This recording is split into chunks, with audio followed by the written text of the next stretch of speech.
اسلام کی ان خاتون اول پر اور ہمارے آقا علیہ الصلاۃ والسلام کی پاکیزہ اور مقدس سیرت کو داغدار بنانے کی کوشش کی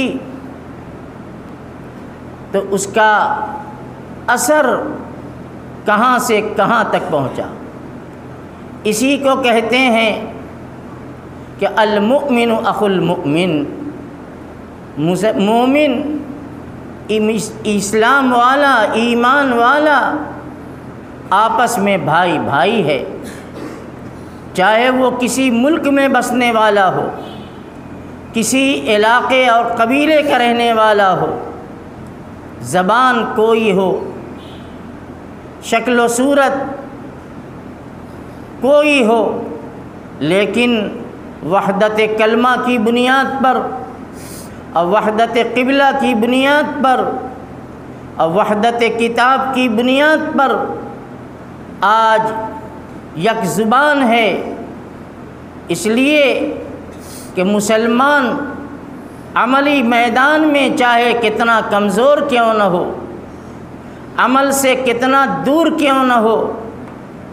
لیکن اس کے دل کی یہ آواز ہے کہ نہ طاعت پر بھروسہ ہے، نہ زہد و اتقاء پر ہے، ہمارا ناز جو کچھ ہے محمد مصطفیٰ پر ہے صلی اللہ علیہ وسلم۔ دیکھو اسلام کا پیغام رحمت سنو اور اسلام کی وہ مقدس اور پاکیزہ تعلیمات کو عام کرو۔ اللہ فرماتا ہے وَلَا تَسُبُّوا الَّذِينَ يَدْعُونَ مِن دُونِ اللَّهِ، جو لوگ اللہ کو چھوڑ کر بتوں کو پوجنے والے ہیں، جو ستاروں کو پوجنے والے ہیں، جو سورج کی پوجا کرنے والے ہیں، جو چاند کو کی پوجا کرنے والے ہیں، جو اپنے ہاتھ کے تراشے ہوئے پتھروں کے آگے ڈنڈوت کرنے والے ہیں، تم انہیں بھی برا مت کہو۔ یہ اسلام کی تعلیم ہے۔ اللہ فرماتا ہے وَلَا تَسُبُّوا الَّذِينَ يَدْعُونَ مِن دُونِ اللَّهِ، تم ان کے مذہب کو برا مت کہو، تم ان کے معبود کو برا مت کہو۔ ٹھیک ہے ان کا مذہب ان کے ساتھ، ہم نے ہدایت کو، راستے کو کھول دیا، ہم نے ان کے درمیان انبیاء و رسول کو بھیج کر ایمان کی، وحدانیت کی،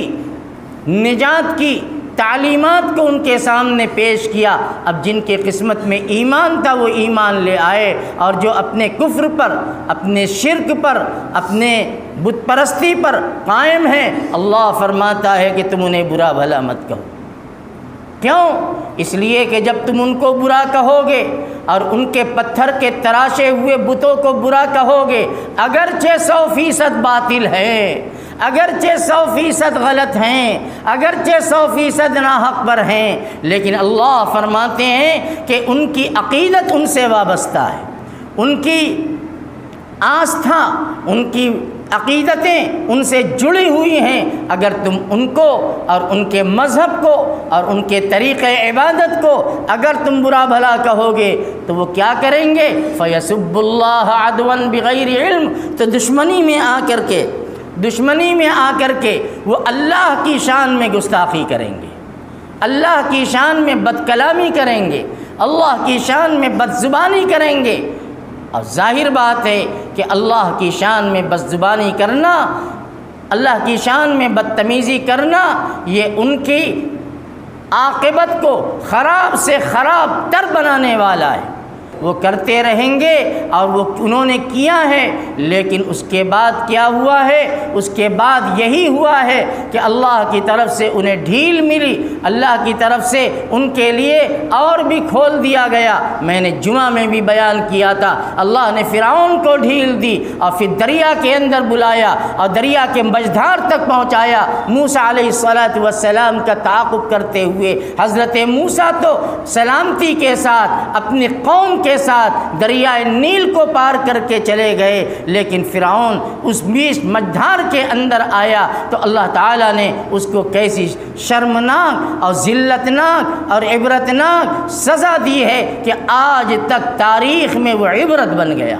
اللہ نے فرمایا قرآن کو پڑھو، قرآن میں جگہ جگہ اللہ تعالیٰ ارشاد فرماتے ہیں کہ وَمَكَرُوا وَمَكَرَ اللَّهُ وَاللَّهُ خَيْرُ الْمَاكِرِينَ۔ یہ دشمنان اسلام، یہ دشمنان نبی، یہ دشمنان دین، یہ دشمنان ازواج مطہرات جو ہماری ایمان کا حصہ ہیں، ان کے لیے وہ سازشیں کرتے ہیں، ان کے لیے وہ منصوبے بناتے ہیں، وہ پلاننگ کرتے ہیں تاکہ مسلمانوں کے دلوں کو زخمی کیا جائے، ان کے عقیدے پر ضرب لگائی جائے۔ اللہ فرماتا ہے وَمَكَرُوا، وہ لوگ چال چل رہے ہیں، وہ منصوبے بنا رہے ہیں، وہ سازشیں کر رہے ہیں۔ وَمَكَرَ اللَّهُ، اور اللہ بھی ان کے لیے تدبیریں کر رہا ہے کہ چلو آگے بڑھو، کہاں تک تمہاری حیثیت ہے، تم اپنی حیثیت سے آگے نہیں بڑھ سکتے، تم خدائی کا دعویٰ کرو گے، تم کر کے تو دیکھو اللہ تعالیٰ کے یہاں انجام دنیا کے اندر بھی تمہارا کیا ہوتا ہے۔ میں تو یہ کہتا ہوں، اور جو حالات اس وقت عالمی سطح پر بنے ہیں، میں کہتا ہوں یہ بھی رحمت خدا بندی ہے، یہ بھی اللہ کی بہت بڑی نصرت ہے کہ آج جس ذلت و ادبار میں اور جس رسوائی اور پسپائی کے اندر وہ لوگ ہیں جنہوں نے اس سازش کے تانے بانے بنے تھے، شاید پچھلی صدیوں کی تاریخ میں اس کی مثال نہ ملے گی۔ میرے بھائیوں بزرگوں، ایسے حالات میں ہمیں کرنا کیا ہے، ہمیں کرنا کیا ہے اور ہم کیا کر رہے ہیں؟ سب سے بنیادی بات یہ ہے کہ سب سے پہلا کام یہ ہے کہ وہ ہمارے